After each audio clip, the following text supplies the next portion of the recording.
The forum has played a stellar role in educating the public, as I mentioned, on economic issues and in crusading for free market economy since its inception. World-renowned economists, statesmen, thinkers, jurists, educationists, industrialists, and others have appeared on its platform or authored its booklets, and many of them have highly commended its founder for its contribution to institution building. And even as I speak about the founder of the Forum of Free Enterprise and the individuals who made this invaluable contribution to steering its path, let me also remind our audience that I remember that Mr. Nani Palkiwala, his famous budget speeches, which presented an incisive analysis about the Indian economic budget, was often waited for till people finalize their assessments about the budget. So it almost seemed, I remember when I was going to college, it almost seemed that the budget was almost synonymous with Mr. Nani Palkiwala's mammoth presentation. And we were all waiting for his point of view before we actually finalized our assessment of the budget. This is just one of the many instances of the role that the forum has played in shaping, well-informed points of view, in enabling people to have the information that they require. Correct, incisive information. That is more important now than it was ever before. There is a deluge of information, but what is accurate, what is truthful, that is something that we need to ensure flows better and more abundantly. And this is a role that Forum intends to continue to play. We are happy, the Forum of Free Enterprise is happy that successful governments since 1991 have been implementing the economic policies that were advocated by the forum. And in that sense, I must tell our audience that the booklets that the forum brings out and distributes to the student and academic fraternity, I think that they play a role in actually informing people about the various insights that experts have on a wide range of issues. The forum intends to continue what it has been doing to a wider audience. It intends to expand its outreach in the years to come. And I must mention that we find ourselves, all of us, at an interesting juncture. It's an interesting juncture for the forum. It's an interesting juncture for the country. It's an interesting juncture for the global economy, because we find ourselves at the beginning of a new era. And as we head towards this new era, sustainability is the challenge that confronts the world. There is not a nation that is not confronted with the challenge of sustainability. And well-informed thinkers and well-informed doers in this area have considerable insight into how they can integrate sustainability into businesses, into corporates, because ultimately any concept has to be viable, and making sustainability a viable concept is an area that Dr. Mukund Rajan has done considerable work in. Today's speaker for this webinar is Dr. Mukund Rajan, who's the chairman of eCube Investment Advisors. I'd like to tell you, give a brief description of his profile. Now, Dr. Rajan's profile is a very impressive one. And to actually, talk exhaustively about this is beyond the scope of this webinar. I don't want to take more time than is required. So I'm just going to give you key highlights. Now, eCube Investment Advisors is the first of its platform created in 2019 to catalyze environment, social, and governance changes in corporate India. or ECG changes in corporate India.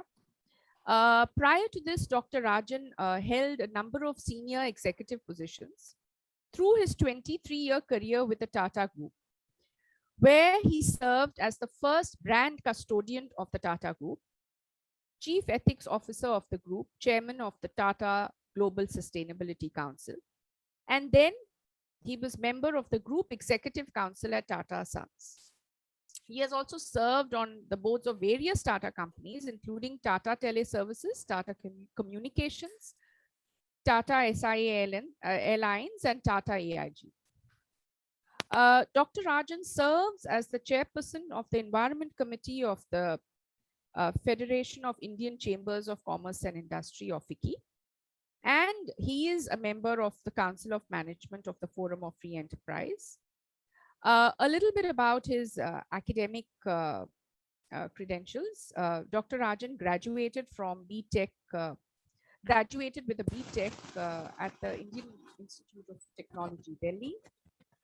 Thereafter, he proceeded to complete his master's and doctorate in international relations on a Rhodes Scholarship at Oxford University. And his dissertation, his doctoral dissertation, Global Environment Politics, was published by Oxford University Press in 1996. This is interesting that his dissertation was taken on as a book. His third and recent book, which is titled Corporate Responsibility and ESG, Outlast. His third book on corporate responsibility and ESG is titled Outlast, has been published by HarperCollins. And in fact, he's going to share some of the insights today as he has articulated in his book. And I hereby commence the webinar. Dr. Rajan, please. Thank you so much, Pia. Can you hear me clearly? Yes, and can you see the presentation? Yes. Lovely, yes. Lovely. So good morning, everyone, and thank you so much to the Forum of Free Enterprise for organizing this webinar and arranging this interaction. And it's obviously a festive occasion. Happy Pongal, happy Makar Sankranti to all of you. So real pleasure to interact on this day with all of you. What I want to share with you, let me just get my presentation going. Yes, over the next 25 minutes is a perspective on the rising importance of ESG for corporate India. And as Pia just mentioned, this is drawn from my new book called Outlast, How ESG Can Benefit Your Business, which I've co-authored with a former Tata colleague, Colonel Rajiv Kumar. So ESG itself is a term which has entered the lexicon in a big way over the past 2 years. But in fact, it was actually crafted more than a decade and a half earlier. As many of you would be aware, the E in ESG, or environment, encapsulates the natural resources a business consumes, the pollution it creates, the carbon emissions it generates, and many other environmental impacts. The S, or social, refers to the links and ties a business develops with the local community, the way it treats its own people, and its focus on issues such as diversity and inclusion. And the G, or governance, deals with issues such as board effectiveness protocols, audit controls, appropriate reliance on independent directors, and approach to senior executive compensation. So collectively, these ESG issues are seen to critically influence the sustainability of businesses, and their performance on material ESG criteria offer insights into the organization's resilience in difficult times. Now, in India, as we know, such resilience was severely tested during the ongoing pandemic. And this pandemic really exposed the excessive short-termism of many Indian businesses, which had limited financial reserves and an inability to sustain overheads beyond a few weeks. During the migrant labor crisis, the values that many in the corporate sector profess to adhere to also came under scrutiny for the treatment of stakeholder groups like workers and their decisions to terminate jobs. The pandemic exposed the ESG vulnerabilities of many Indian businesses. If you dig deeper, you could even argue that India is in the midst of what many would describe as an ESG crisis. Let's start with governance, the G of ESG. The crisis is reflected in the volume of cases brought under the Insolvency and Bankruptcy Code to the National Company Law Tribunal, 13,000 and counting, and their linked impact on the high non-performing assets in the Indian banking system, a big reason for India's economic underperformance. Beyond just failed strategies, the concern is also that too many companies have suffered from ethical misconduct and exceptionally weak corporate governance. If you turn to the E of ESG, unfortunately, the economic activity of corporate India has yielded some of the worst environmental indicators in the world. 22 of the 30 most polluted cities in the world in terms of air pollution are in India. And data from the Indian Council of Medical Research, ICMR, suggests that air pollution kills over 1 million Indians each year. Think of that, 1 million Indians losing their lives each year to air pollution. Of India's land mass of 328 million hectares, just under half, around 147 million hectares, is undergoing some form of degradation due to deforestation, drought, and improper agricultural practices. And 21 of India's largest cities are projected to run out of groundwater, affecting 100 million people over the next few quarters. On the social dimension, the S of ESG as well, India suffers, unfortunately, from some of the worst indicators in the world. The country, for instance, has one of the lowest levels of female participation in the workforce anywhere in the world at 22.2%. The global average is around 48.5%. Likewise, there has been poor absorption of representatives of the scheduled caste and scheduled tribe communities in corporate workforces. And yet, the evidence on ESG is not all negative. The ESG crisis in India is, in fact, stimulating important and mostly constructive reactions from stakeholders. For instance, growing public awareness and judicial activism are now helping to force the pace of change towards better ESG practices in corporate India. The issue of air quality in the National Capital Region is a good example. So between temporary fixes like the odd-even traffic rules to reduce vehicular traffic, or the bans on diesel genset operation and on construction and demolition activities, and more permanent actions like the migration of the Indian auto industry from the Bharat Stage 4 to Bharat Stage 6 fuel emission standards, bypassing Stage 5 altogether, or the measures being deployed to promote electric vehicles, or the scrappage policies designed to get old polluting vehicles off the roads, a lot is being done to address the problem. Judicial pronouncements are also becoming more aggressive. As you can see from the quote on the slide from the Madras High Court's judgment on a case relating to one of the large industrial units in Tuticorin. There are also strong regulatory tailwinds in favor of a powerful new focus on ESG in India. These include the 2018 National Guidelines on Responsible Business Conduct, designed by the Ministry of Corporate Affairs to mainstream the concept of corporate responsibility. These guidelines have subsequently been integrated into the business responsibility and sustainability reports that the Securities and Exchange Board of India, SEBI, has directed the top 1,000 listed companies to publish from this fiscal on a voluntary basis and from the next fiscal on a mandatory basis. Parallelly, regulations with a significant focus on good governance are also influencing the conduct of Indian corporates. So the key regulators, including SEBI, the insurance regulator, IRDAI, and the pension fund regulator, PFRDA, have each defined stewardship codes which emphasize ESG requirements for institutional investors across the mutual fund, insurance, and pension fund sectors in India. And if you were to go by an indicator like the rising against votes by these investors on AGM and shareholder resolutions, they are now beginning to flex their muscles on ESG issues. In similar vein, the 2013 amendments to the Indian Companies Act strengthened the hands of minority shareholders, for instance, mandating approval of related party transactions by special resolution.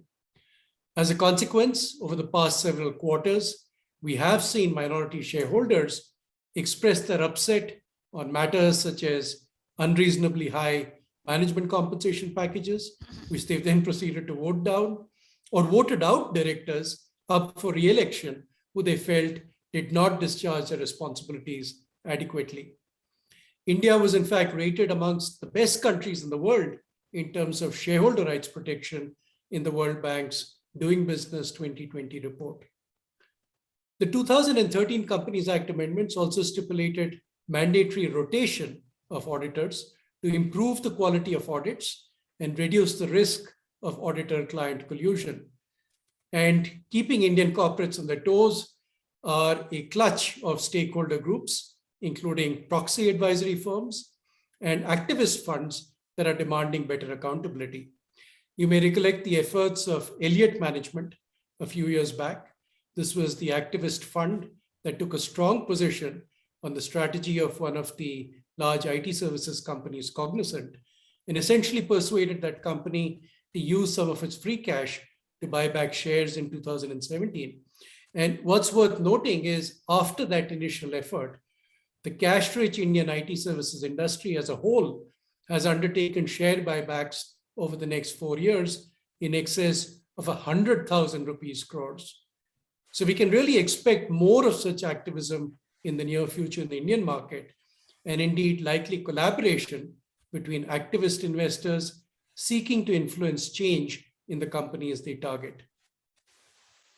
Changes in the Indian ESG landscape are also being catalyzed by actions of stakeholders overseas. One of the critical drivers of this is the increasing concern about global environmental issues. These are issues that impact the whole world, and no single country can on its own successfully address them. So cooperation between nations is a must. The argument is the same as in the case of COVID-19. Nobody is safe until everybody is safe. Examples include ozone depletion and the loss of biodiversity, but clearly climate change caused by global warming is the most pressing concern just now. Based on the work of the Intergovernmental Panel on Climate Change, there was a consensus at the recent 26th Conference of Parties on Climate Change, or COP26 in Glasgow, to go well beyond the 2015 Paris Climate Treaty target of a 2 degrees rise in global temperatures by the turn of the century, to instead target a lower 1.5 degrees rise. And we're seeing the impact of this, for instance, in the recent European Commission adoption of a proposal for a carbon border adjustment mechanism to address the climate change crisis. We're seeing it in the regulatory actions of countries like the United Kingdom, which recently announced that UK-listed companies must release net zero carbon plans by 2023. And it's only a matter of time before other markets also follow suit. We're seeing it in the higher sustainability standards, which multinational enterprises like Unilever and Nestle, which have declared 2039 and 2050 as their target years for achieving net zero status, are demanding from their supply chain participants from India. We're seeing it in the thrust of lenders on reporting of material climate-related risks by businesses in their financial filings. We're seeing it in the behavior of investment funds, which are demanding greater carbon disclosure and stronger mitigation measures. Some have in fact already started decarbonizing their portfolios, like Norges Bank. We're seeing a lot of this in the citizen movements that have evolved around the world, such as the one that persuaded the UK Parliament to declare a climate emergency, or the school strike made famous by this young lady on your screen, Greta Thunberg. So India, as the third largest greenhouse gas producer in the world after China and the United States, is going to be key to how the world will resolve the problem of global warming. And therefore, we saw at Glasgow, the Indian government announcing a significant enhancement in its earlier targets adopted after the Paris Climate Agreement. It has declared 2070 as the target date for achieving net zero status and promised to generate 500 gigawatts of non-fossil fuel-based energy by 2030, with 50% of the energy mix coming from renewables by the same year. All this while improving the energy efficiency of the economy by 45% over 2005 levels by 2030. India is also anchoring the International Solar Alliance, where it is promoting its One Sun, One World, One Grid initiative. Beyond global environmental issues like climate change, thanks to the interconnectedness of global markets, overseas stakeholders are also influencing other aspects of the agenda of corporate India. These include customers across the globe who are increasingly demonstrating a preference to embrace purpose-driven brands. Think of Patagonia or The Body Shop. This is also the reason a market leader like Unilever resolved last year that each of its 70,000 products would carry labels showing their carbon footprint. The international business community, its sense of global risks over the past decade has also evolved, and these now include many ESG-related risks. So where in 2009, 2010, only one societal risk, namely chronic disease, was reported by the members of the World Economic Forum, and no environmental risk featured in the top 5 in terms of impact, by 2021, 4 of the top 5 risks are related to societal or environmental issues. To address corporate malfeasance and abuses and misgovernance, governments overseas are responding with new legislation and compliance requirements, and these often now come with cross-jurisdictional and extraterritorial impact. So for instance, under the UK Bribery Act, it is entirely possible that Indian companies could be prosecuted in the United Kingdom for corrupt practices in totally different geographies, such as in Africa, for instance, merely by virtue of having a small footprint in the UK.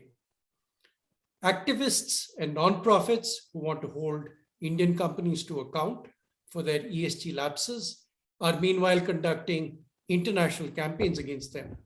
So examples include the campaigns that Indian companies involved in, for instance, mining or plantation activity that have allegedly failed to meet threshold standards of corporate responsibility have faced. A good example likewise is the hashtag #MeToo campaign, championed across the world on social media, which quickly went viral and failed some prominent Indian personalities. Indian businesses are also being tasked to perform on the Sustainable Development Goals, or the SDGs, defined by the United Nations, traversing issues ranging from poverty alleviation to addressing climate change. What the SDGs have essentially done is to fuse the global with the local and create an interest of the international community in the way in which local issues are now being addressed within countries. So within this evolving international ESG landscape, what we are now beginning to see is that foreign investors are making their preferences very clear. Over $100 trillion of invested funds around the world have now subscribed to what are called the United Nations Principles for Responsible Investment, or the UNPRI. These principles require investors to incorporate ESG issues into their investment analysis and decision-making processes. The European Commission has meanwhile put out regulations that require all asset managers in the EU to disclose the ESG performance of their investment portfolios, which, as we know, include many Indian companies. So we should expect that Indian businesses that are non-compliant on critical ESG issues will be progressively excluded from the investment portfolios of the largest fund managers in the world. At the same time, the Indian market is likely to see significant positive impact from foreign investors seeking promising ESG stocks that offer good risk-adjusted returns. This last is a trend that has picked up momentum, And there is now a great deal of academic literature to show that a greater focus on ESG typically yields greater resource use efficiency, lower cost of operations, reduced risk, lower cost of borrowing, and greater prospects for valuation re-rating. In the Indian market, this is borne out by the consistent outperformance of the MSCI India ESG Leaders Index when compared to the broader benchmark index for most periods of time since its inception in 2007, including the past 3, 5, and 10-year periods. And you're seeing similar consistent outperformance with the National Stock Exchange NSE's Nifty 100 ESG index when compared with the Nifty 100 index. So in a sense, capital, both as equity and as debt, will be allocated in the future primarily towards well-governed Indian companies that contribute to the goals of a more sustainable economy and a more sustainable society. Forward-looking Indian companies now recognize these pressures for change, and more companies are emerging which are clearly doing the right thing. And this is the reason the number of companies, for instance, rated A or higher on their ESG ratings by MSCI has increased from 19% of the pool to 26% of the pool in the past 5 years. This positive impact of the many diverse pressures for change is also reconfirmed by another assessment of the National Stock Exchange's NSE 100 companies and their S&P ESG scores, which show that there has been an overall increase in the average score of the NSE 100 companies. In fact, in just the past year, it has increased from an average of 33.6 to 39.2, which is an increase of 16.6%. And the number of companies scoring above 70, the highest bracket, has in fact doubled in the past 1 year from 7 to 14. So what do forward-looking companies do differently? First off, they accept the need for change. And I think a great example of this is India's largest private sector company, Reliance Industries, which has acknowledged the climate change issue by setting a target to become carbon neutral by 2035. Next, these kinds of companies are putting in place the right governance structures to develop and execute ESG strategies that are relevant for them, spanning what are called material issues. Now, material ESG issues will vary across sectors. So climate change may be a material ESG issue for a large fossil fuel-based energy consumer like a steel company, but it may not have the same relevance for, say, a company in IT services or a company that offers web design services. In seeking to create a governance focus, we also find an increasing number of companies like Infosys, Ashok Leyland, and Airtel that have created dedicated ESG committees of the board. Key interventions to strengthen governance typically cover investment in training and strong evaluation protocols, diversity right at the top, including in the board composition, with an adequate complement of well-qualified independent directors and a strong chairperson. This incidentally will get linked also to a requirement in the Indian public markets from April this year to separate the roles of chairperson and CEO, and deployment of a well-designed code of conduct and an ethics framework that addresses pervasive issues in the Indian context, including dignity and respect at the workplace, conflict of interest, bribery, corruption, and the need to have a strong whistleblower mechanism. We see a greater focus in forward-looking businesses on resource use efficiency and embracing the circular economy practices that minimize waste and extend life across product life cycles. Through this, these companies are also de-risking as much as possible the volatility that we typically see in raw material and commodity prices. They're also trying to attach a relevant cost to natural resources, including, very importantly, in the context of climate change, a price on carbon. They prioritize better design to assist product reuse and repair and recycling of waste. These companies also recognize that many ESG enhancement measures are no regrets measures that require little by way of capital investment. So think about investments in renewable energy or energy efficiency improvement, for instance. And a great example of that is the shift to more energy efficient lighting solutions with LED bulbs. These have high returns on investment and really pay for themselves quite swiftly.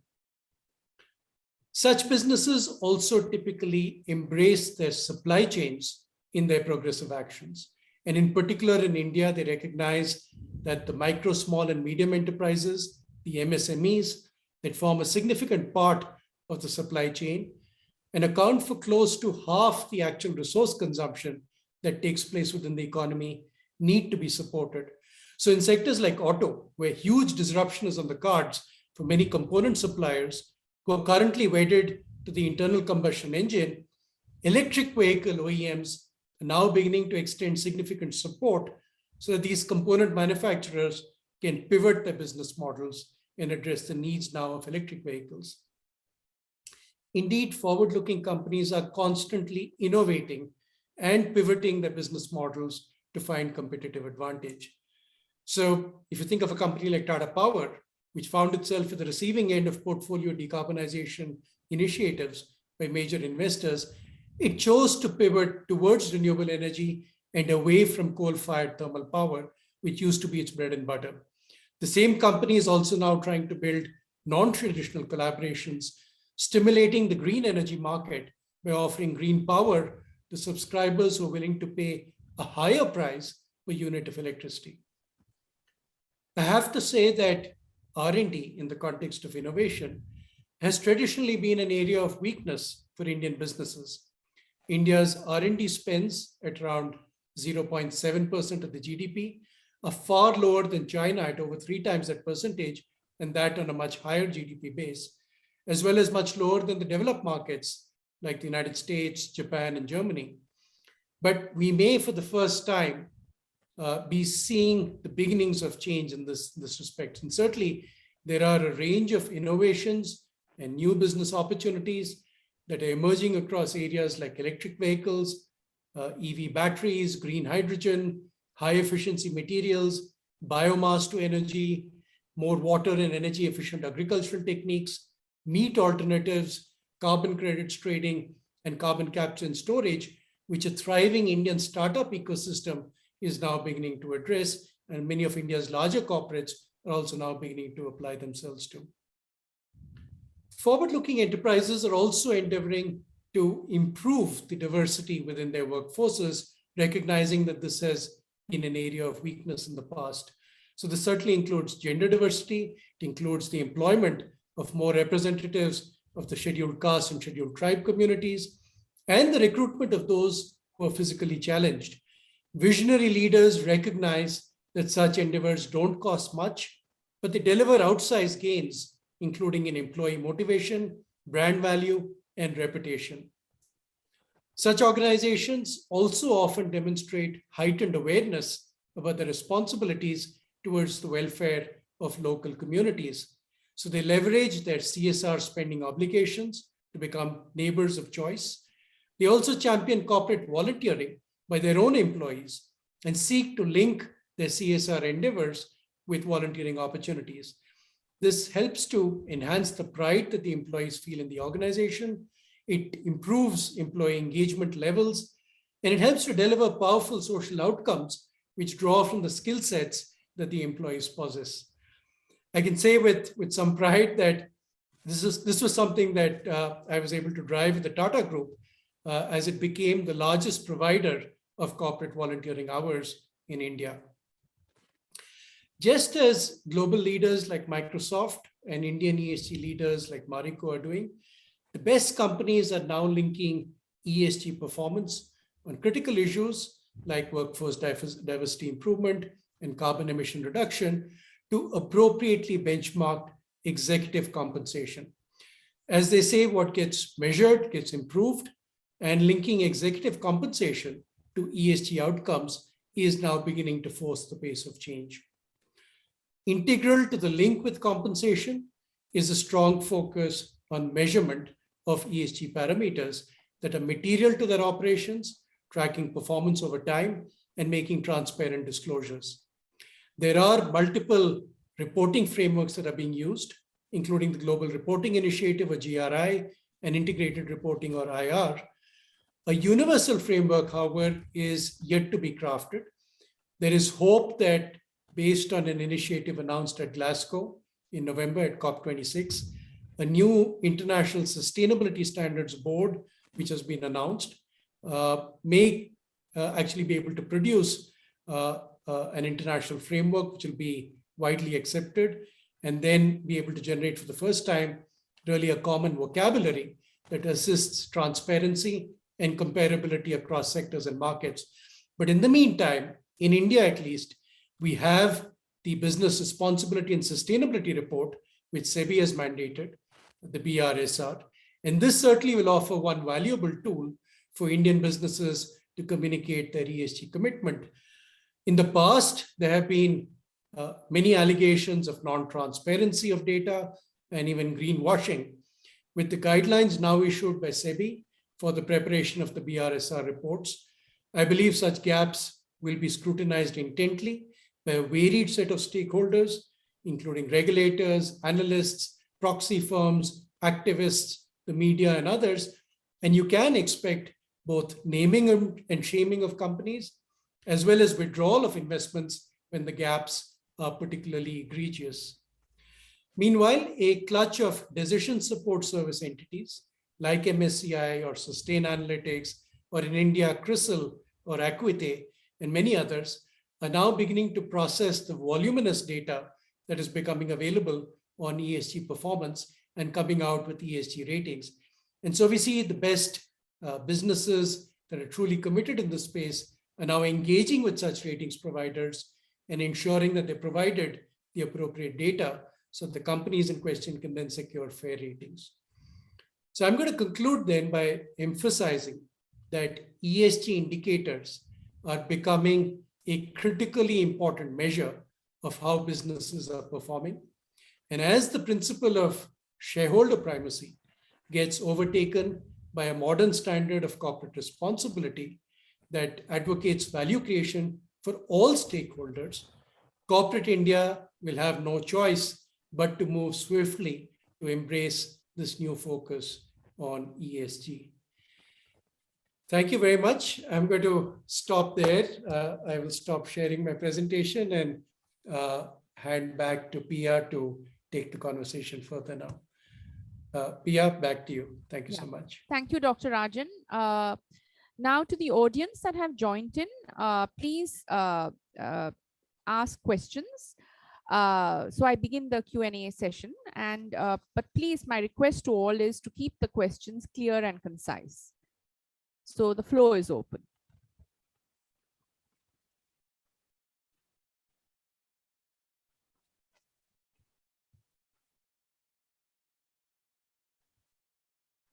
I can see a comment on the chat box. Yes, yes.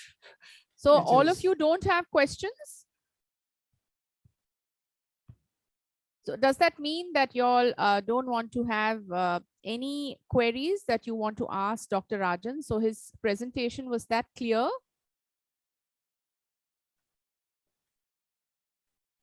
So do I take this as an categorical affirmation of what Dr. Rajan says? I can see one hand raised here. Yes, Dimple. yes. Dimple? Yeah, hello, sir. That was very insightful presentation. Just one query from my end was that there are so many rating agencies and the sort of score that they give, is so varied. Some of them are, rating a particular company at an average or above average, whereas the other one will rate you at below average. So which rating agency do you really go by as far as the ESG parameters are concerned? It's not like a credit rating agency wherein you have a standard rating for a particular company. So and that really is my question to you. No, I think that's a great question. And there is really a problem that you have if you try and assume that the ratings agencies, at least so far as ESG ratings are concerned, are following the same practices, because they don't. Each one of them seems to have a black box which is their intellectual property. They don't reveal how they've actually come out with the ratings that they disclose. And therefore, there's a level of non-transparency. The number of parameters that they evaluate also varies quite considerably from one agency to the next. So it is an issue if you're going to rely on those ratings to try and make a decision. But as people in the stock markets will point out, it is not very dissimilar to what you see with the analyst commentary from different brokers, for instance.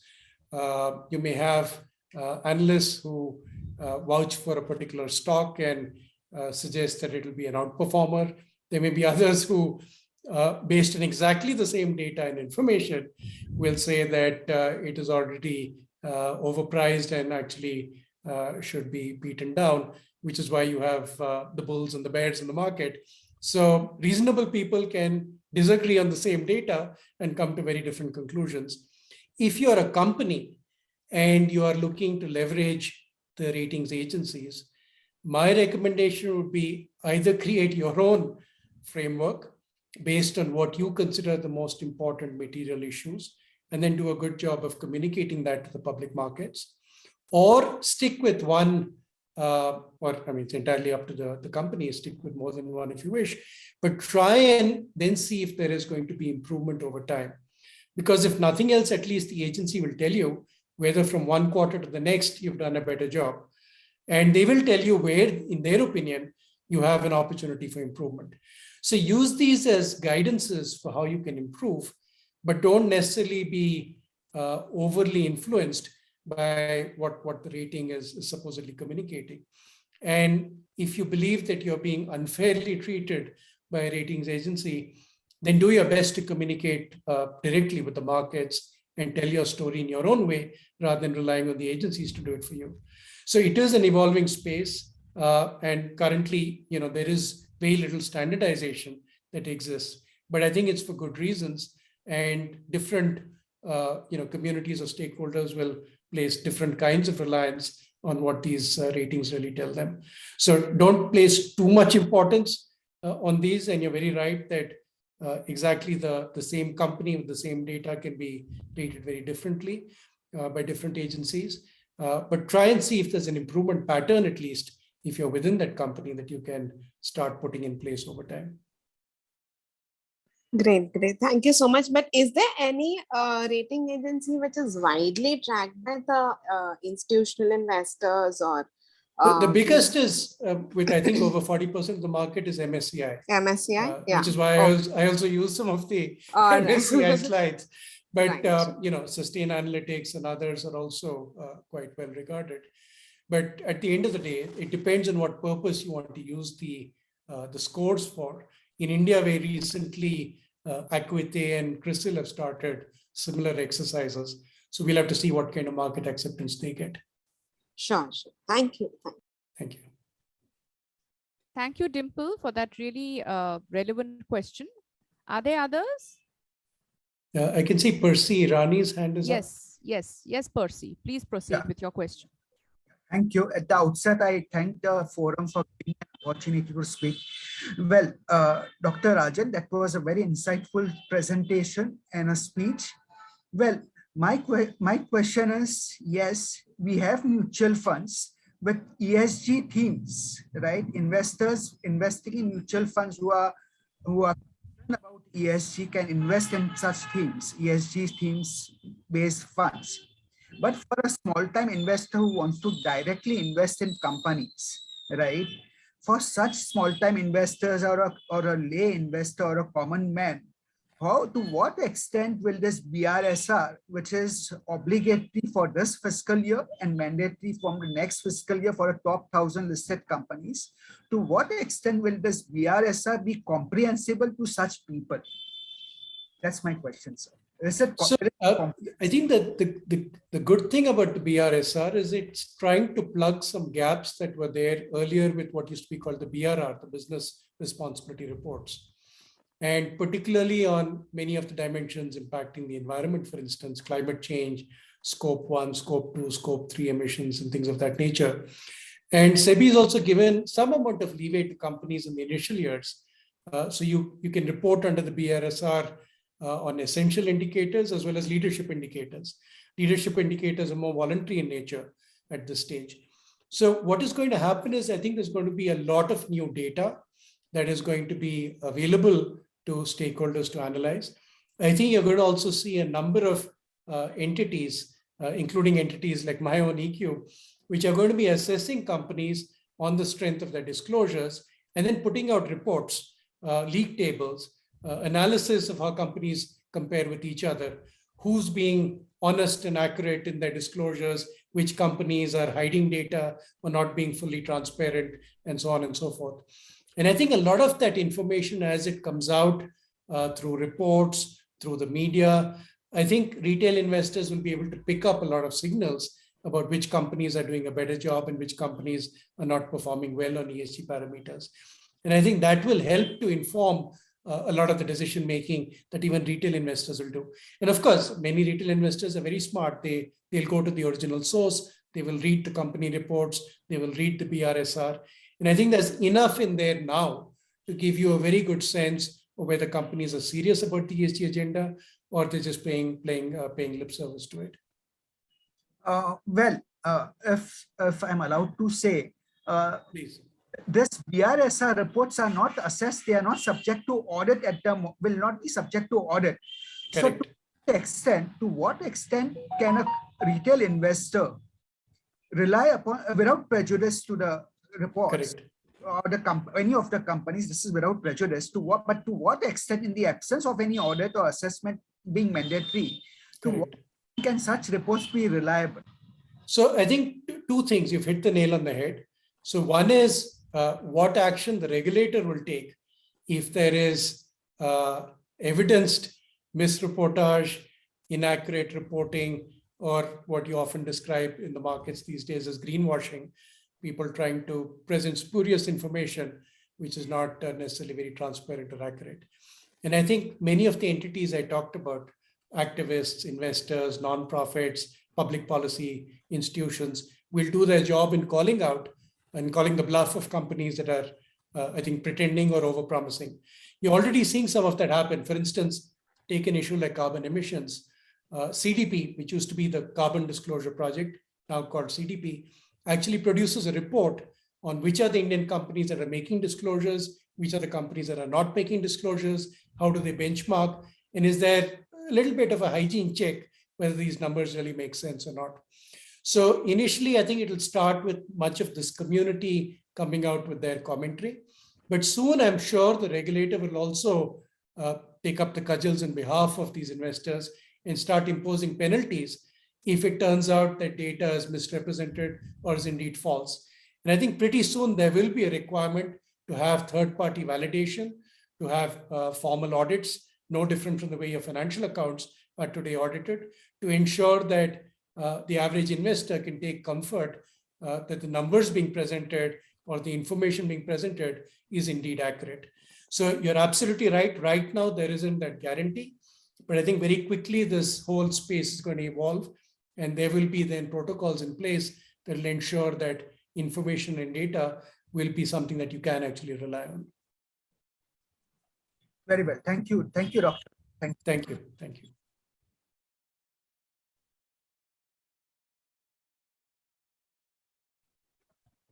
Any other questions from the audience? We have a couple of questions in the chat box. Yes, yes. There is one, Dr. Rajan, can you hear me? Yes, please. Go ahead. Yeah, the please. question is, how is ESG different from CSR, and is ESG mandatory in India? So the second part, the mandatory component comes out of whatever is currently embedded in the BRSR requirements. So the business responsibility and sustainability reports draw very heavily from the national guidelines on responsible business conduct. There are 9 principles under the national guidelines, which the BRSR has embraced. And all of these are really everything to do with ESG. So in that sense, yes, ESG is becoming mandatory, but there is no regulatory sort of descriptor that says this is the ESG law or regulation. It comes out of the rules and enactments of regulators like SEBI. Likewise, as I mentioned in the presentation, regulators like the Insurance Regulatory Development Authority or the Pension Fund Regulatory Development Authority have all now embedded stewardship codes for investors in the spaces that they regulate, where again the ask is that the investors monitor for ESG performance. So in that sense, it is very much part of the rulemaking that is now taking place in India. On your first question on whether ESG and CSR are synonymous, no, they're not. CSR is, in a sense, a subset of ESG, and it probably speaks the most strongly to the component of S, the social dimension in ESG, because the S in ESG is really about how you deal with people within your organization, people outside your organization, people in the community, and so on. And to the extent that the CSR rules in India, the way they've been enacted, really are trying to promote inclusive development, it's all about how you carry communities with you. And the encouragement to companies, in fact, under the CSR law, is to really try and devote as much resource as possible to improving the quality of life of local communities. So to that extent, it is a very important element in ESG in India, because CSR itself is a law and CSR spending is a requirement. But it is not the whole and soul of ESG. ESG has many, many more dimensions, including the governance dimension and the environmental dimension, which goes much beyond CSR. But yes, in India, CSR can be a very important element. And as I mentioned in my talk, I think particularly to inspire your employees, I think the best companies in India are trying to link CSR spending to the way they think about employee engagement, to the way they think about the organization's own corporate responsibility. And to that extent, it can help to drive a lot of very important ESG commitments in the organization if you do a good job of integrating employee volunteering and commitments with CSR. So strong linkages, but they're not the same thing. Dr. Rajan. Hello, tell me. Yeah, good afternoon. Good afternoon. Yeah, the question which you answered just now was raised by one of my students. I teach at a college at Malad. And yes, we have discussed this issue, of course, at a small platform in our college while teaching business ethics and CSR. Yes, I'm fully impressed. And what Mr. Irani was asking, even in my own way, you know, I have been studying and trying to find out about the truth of mutual funds and companies. Honestly, I'm an optimist person, so I even at my own level, so I do invest and I search for, you know, honest and sincere companies which are really doing something. But in general, I mean, when you find, you know, I mean, the countries which are preaching us to practice the religion, they have not been, unfortunately. And even at our country level also, we find that many companies, yes, Tata's, yes, I did a small research in the past and made a presentation of a paper also about social audit of Tata Steel in those days. They had come out with the booklets also in those days. But barring that, you know, when it comes to my individual level, I forget whatever is good to be done. You know, at that time I become selfish, greedy, whatever, you know. So I'm reminded of that Mahabharata saying, what Duryodhana used to say, Ki I know what is dharma, but I'm not able to embrace it. I know what is adharma, but I'm not able to give it up. Isn't it? I don't know exact wordings of Sanskrit at present, but I think this is the meaning. So, you know, I mean, what I tell my students, Trupti will vouch for it, what I tell my students, you know, time has come, and unless and until we individuals, you know, take a vow like that, hum badlenge, jag badlega, hum sudrenge, jag sudrega. Individually, we will have to take this vow. And then only I think we will be able to make a small difference. I try my level best. Dr. Swati Kapadia knows me personally. Even Mr. S. Divakara is still a good friend of mine. I might have heard you at forum platforms. I know Piaji quite well, isn't it? I know so many speakers. We invite so many speakers from, with the association of forum only we get to invite. So we are doing at Nagindas Khandwala College, and if time permits, when the things become normal, I may even give you an opportunity. Please feel free to come to Malad, though it will be slightly long distance for you to travel to, but it will be No, worth I would love to do that. it will be worth visiting our college once, sir. Minubai had come to our college. Mr. Divakara brought him over there. Thank you. It was a wonderful session, sir. I circulated. The thing is, the timing was clashing with some of our lecturing timings. Otherwise, Swati Madam and Krishna reminded us, and I circulated in various groups with whom I interact with. And we wanted some of our more students to participate and get benefited by your talk. I could see some of the students. And we will definitely like to be associated with you, sir, in the days to come. I'm sorry. Thank you very much, sir, for pondering upon a very, relevant topic of the day. Thank you, sir. Thank you. Just a quick comment on what you said. I think it's certainly very, very important that at the individual level, all of us also do our best to sort of promote the agenda for change. But what's very interesting and I think quite exciting about this whole ESG space is now, if you're looking for resilience and risk management, it's very important to have a keen eye on these developments. And therefore, a lot of the pressure for change in companies is coming also from holders of big capital. And I think that portends well, because that will force the pace of change much faster when people start seeing that there are significant incentives. The second aspect is opportunity. Many of the startups that I spoke about in electric vehicles, for instance, or in alternatives to meat, new proteins, all kinds of very interesting and exciting scientific work that's being done by startups.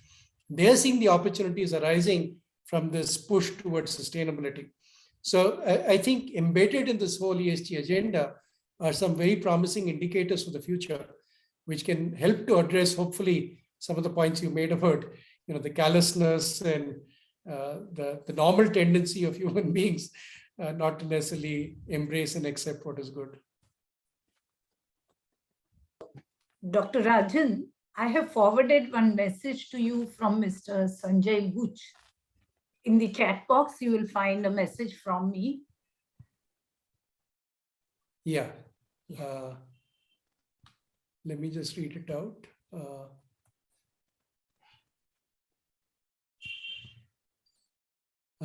Similar to carbon credits, can ESG compliance be incentivized rather than having prescriptive regulations? This is because ultimately it's a mindset and behavioral issue. And then the separate question, what is your take on the social stock exchange? So there are two questions here. On the first one, I'm not entirely certain what the question is Sanjay on the call? Maybe you can just elaborate a little bit more. Yeah, so I was on the point that if companies can be given some kind of credits, someone said about the ratings, etc., but in the form of some kind of an instrument or in the form of not a certification as such, but it enhances the value of the company in the eyes of investors generally, and it gets some kind of a credit. The concept is that giving some credit to carbon credits were awarded. Similar to this, if compliance is so tough and regulations are going to be so tough, there will be reluctance on the part of the companies to just embrace this, as you rightly said, and my previous speaker also said that. Is there any thought process where regulators or the think tank can be given some ideas so that the compliance becomes smooth and beneficial to everyone? So I think that's a terrific question. So there is a lot of work that's happening on trying to put a value to many of these indicators. So for instance, take a space, I mean, just the analogy to what you said on carbon credits, you have climate bonds. Just as you have climate bonds, you now have social bonds. So in fact, in India, I think Shriram Transport recently issued social bonds, where part of the commitment is the kind of job creation that will take place as they expand their business activity. So it's eminently doable. Likewise, when you talk about carbon sinks or protection of biodiversity, I think if you could measure the impact that would be created and you could translate it into a number, there are people who are willing to actually back that with support and particularly, most importantly, capital. So you're quite right. I think the way to incentivize would include having measurement protocols that give everyone comfort that this is pushing the envelope on doing some of the right things under an ESG framework. The problem with ESG is that it spans so many different sort of verticals. So there's the environment quotient, there's a social quotient, but I'm sure pretty soon people will come out also with structured products that have elements of each of E, S, and G. But already, certainly under each of the specific domains, like we have with carbon sinks or social bonds, you already have people who are working on that. So I think it's a terrific point, and it will come. It's already happening. So that I would completely agree is something that can be also very helpful in pushing the pace of change. Everything shouldn't just be a stick. You need a lot of carrots also to goad companies to do the right thing. Quite right. Yes. Thank you. Thank you. Dr. Rajan, I think there is one more question, and probably we could take that as the last question from Pratyush Shah. You can see it in the chat box. Yeah, so it says ESG has been regulated and talked about, but SMEs are still not able to, not feasible, and even unaware, exploit the benefits such as carbon points. Also, how can impact investors evaluate ESG commitments and status of companies better? Okay, so I think a point about MSMEs is quite right. I think that's perhaps the biggest risk factor for the Indian economy, in fact, I would argue. Just take an issue like carbon emissions. I think as the Indian economy moves towards net zero, of course, is in 2070, but we've already made some fairly powerful commitments for 2030, which is less than 8 years away. And I think in the process of transformation, you're already seeing some of India's largest companies, the likes of Reliance and Adani and Tata's, who've all announced significant projects, including in spaces like green hydrogen. So they are adapting and embracing this new agenda quite swiftly. But the worry is that the supply chain and the smaller entities that fit into the economy at different levels are not equally adept at understanding the pace of this change. Take one example. Example I like to give is of Coal India. Coal India is a public sector organization. They employ a little under 300,000 people, so very large employer. Therefore, they tick the box very powerfully on the S element. They also work in some of India's poorest districts.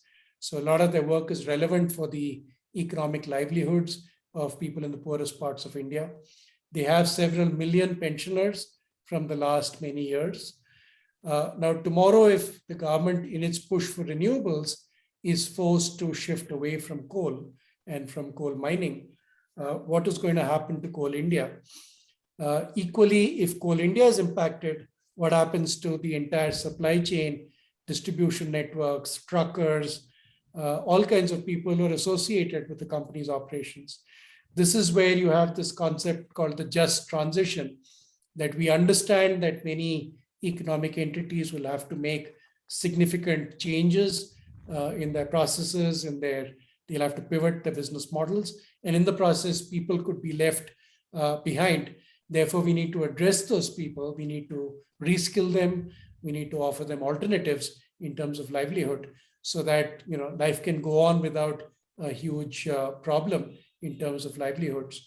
So I think we'll have to think very carefully about these issues. And it's coming upon us much faster than we anticipated. And Coal India is just one example. You'll have the same thing happening in sector after sector. The auto industry, I mentioned auto component manufacturers.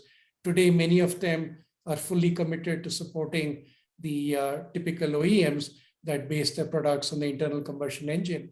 But tomorrow, if you move towards electric vehicles with far fewer moving parts and components, at a time when much of the auto industry is also trying to streamline the vendor base, you worry about many of the component manufacturers and whether they will survive in the long run. So these are going to be critical issues. I think it will require a lot of debate and discussion, collaboration between large parts of the top corporate community, which have a significant ability to influence change, the government, and local communities, which rely many times on these companies for business and local livelihoods. So I think we need much more debate if the MSMEs are to be integrated into a lot of the transformation that will inevitably take place. Right now, the fear is that it's the larger corporates, the upper sort of cream of Indian corporate, the Indian corporate community, that are fairly well in tune with what changes will be required. But for many of the smaller companies, access to technology, access to financing, and an understanding of how swiftly change is coming upon them, I think they need much more support. So I think it's a great question, and you're quite right. Many of these companies right now are unaware of the pace of change. It's going to hit them, and we will need to work together to support them.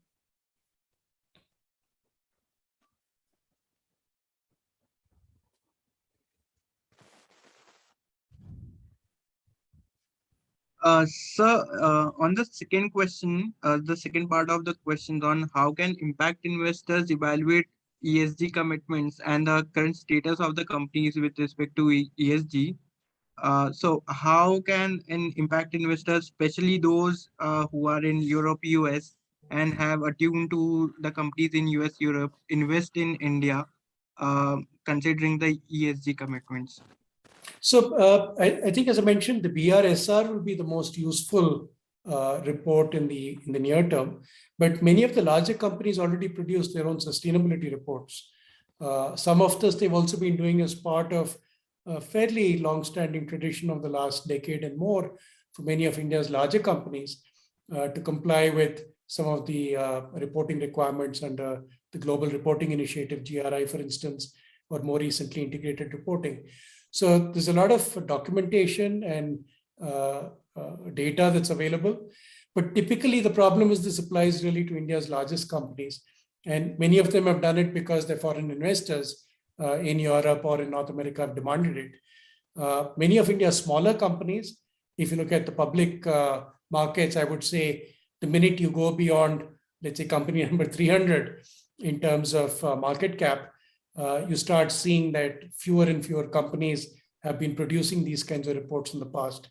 But because the BRSR now applies to the top 1,000, including some of the smaller companies, I think it will change. So you'll have to wait to see those reports. And I think the smarter companies, which are looking for good quality investors, which are looking for patient capital, will actually try and be ahead of the curve and do a really good job on presenting themselves. So I think you can expect much more information, which then impact investors can assess and then figure out which companies they want to work with, which initiatives they want to participate in, where they want to provide the backing. So right now, I think there's not too much out there. A lot of it is bespoke. Impact investors will commission consultants or agencies to prospect for them and then find out which entities are doing good work. But in the future, I think there'll be much more information that will become available. Thank you. Thank you for your. Thank you. Thanks for your question.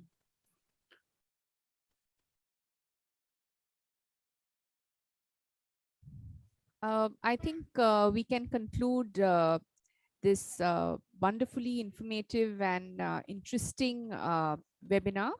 I'd like to conclude with a vote of thanks. I was just recalling that every in-person seminar that the Forum of Free Enterprise has had over the last 5 decades has always concluded with a memento to the speaker.